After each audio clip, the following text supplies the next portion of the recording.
200-300 বছর আগে পুরো ঢাকাকে ঘিরে ছিল অসংখ্য খাল। তারই একটি খাল হচ্ছে কারওয়ান বাজারের উল্টা পাশের খালটি, যেই খালটি সংযোগ ছিল বুড়িগঙ্গার সাথে এবং একসময় এখানে জোয়ার ভাটা হতো। এই খাল দিয়ে আশপাশের জেলার এবং গ্রামগুলোর উৎপাদিত পণ্য কারওয়ান বাজারে নিয়ে আসা হতো এবং ঠিক এই জায়গাটিতে খালাস করা হতো বিক্রির উদ্দেশ্যে।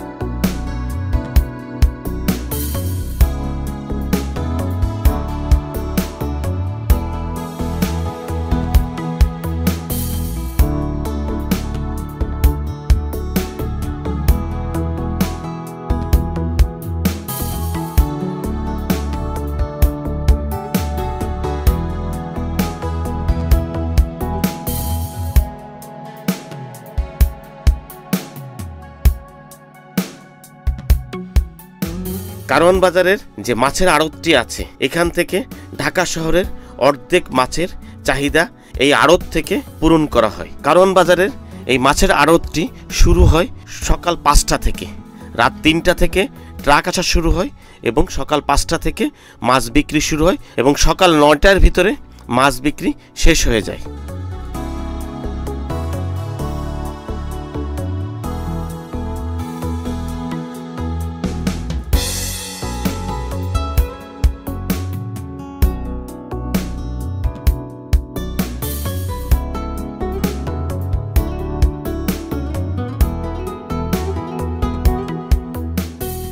কারওয়ান বাজারের চেহারা এবং চরিত্র দিনে যেমন একরকম চেহারা, রাতের চেহারা একদম সম্পূর্ণ ভিন্ন।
দর্শক, এইখানে এই মুহূর্তে কারো সময় নেই আমাদের সাথে কথা বলার, কারণ হচ্ছে তারা সবাই ব্যস্ত।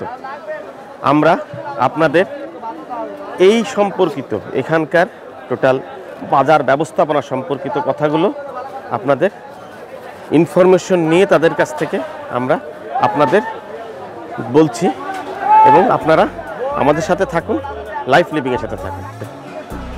ভাইজান, এটা কি কোথা থেকে আসে? এটা আচ্ছা, চায়না থেকে আসে। এটা কি আপনার ফ্রিজে রাখতে হয় না? এই যেটা ঠান্ডা আছে।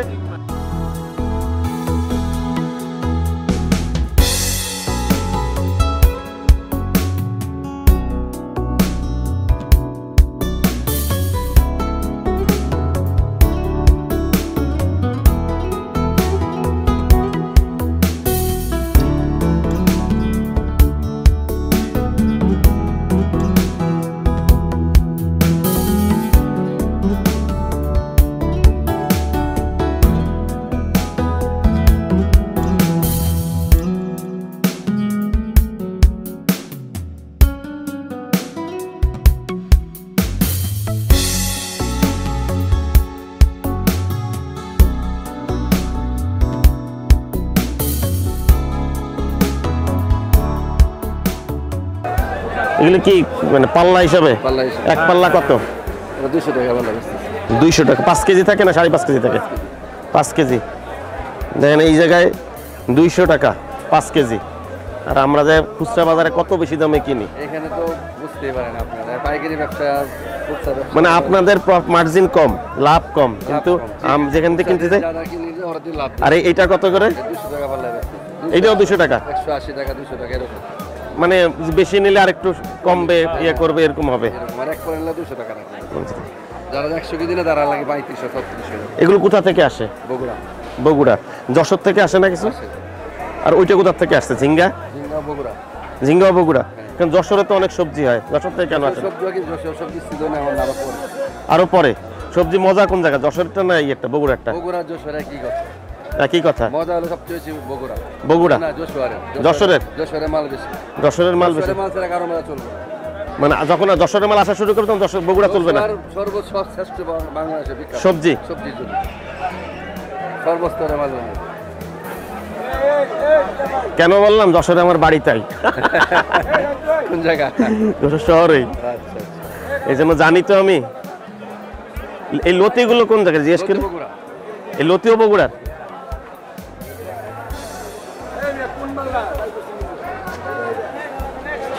আর ওই ছোটটা, ওই ছোট লতিটা কোন জায়গার? এটা এই বগুড়ারই। এসব চাষের জন্য না, চাষ করে এগুলো।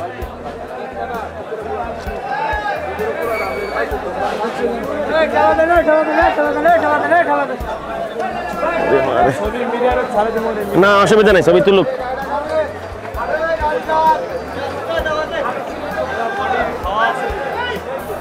বেগুন কত করে এটা পাল্লা? পাল্লা একবারে 250 আর একবার 250। তাহলে কেজি পড়তেছে কত? 5 কেজি? হ্যাঁ কেজি 50।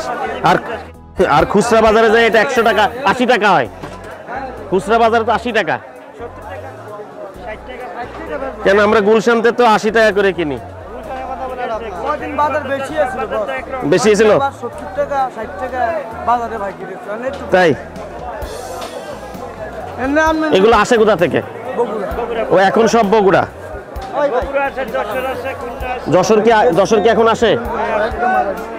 আর ওই লম্বাগুলো দাম কমে গেছে না? আপনাদের এখানে তো অনেক দাম কম আছে।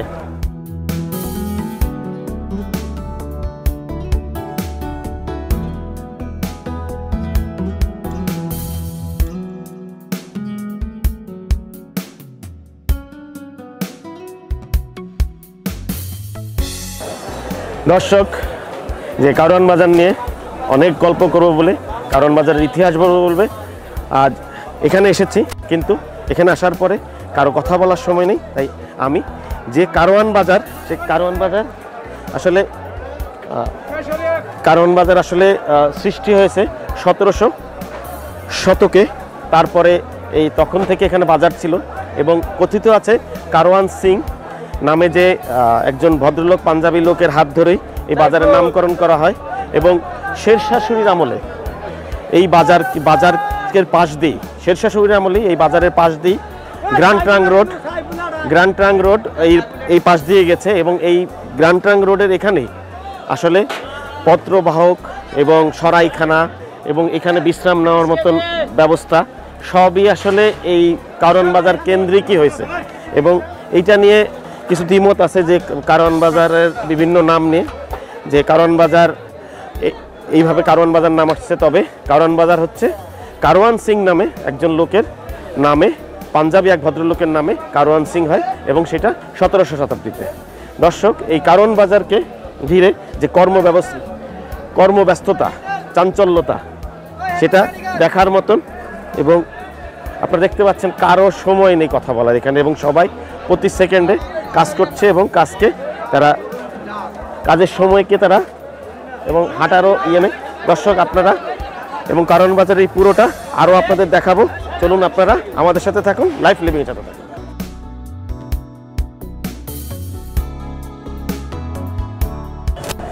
দর্শক, এইখানে কম টাকায়, এখানে যারা কাজ করে তাদের জন্য কম টাকায় খাবারের যে ব্যবস্থা। আপনারা এটা কখন খোলেন দোকানটা? সন্ধ্যার পরে। আর কয়টা সময় বন্ধ করেন? 4টার সময় বন্ধ করেন। তো এখানে আপনার প্রতিদিন কতজন মানুষ খায়? আপনি আনুমানিক কয় কেজি রান্না করেন চাল? 6 কেজি। আর মুরগি? 4 কেজি। ডিম কয়টা? 20টা। তার মানে মোটামুটি 50 জন মানুষ তো খায় নাকি? 50 জন মানুষ। কত করে? 60 টাকা করে হচ্ছে আপনার প্লেট। কোনটা, মুরগি দিয়ে না ডিম দিয়ে? ডিম দিয়ে 50 টাকা। খাবারগুলো একটু দেখান না।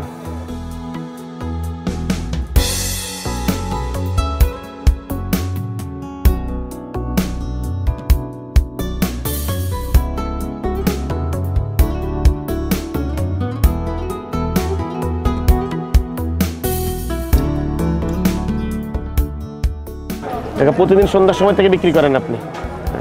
কত বছর ধরে বিক্রি করছেন? 2000 বছর।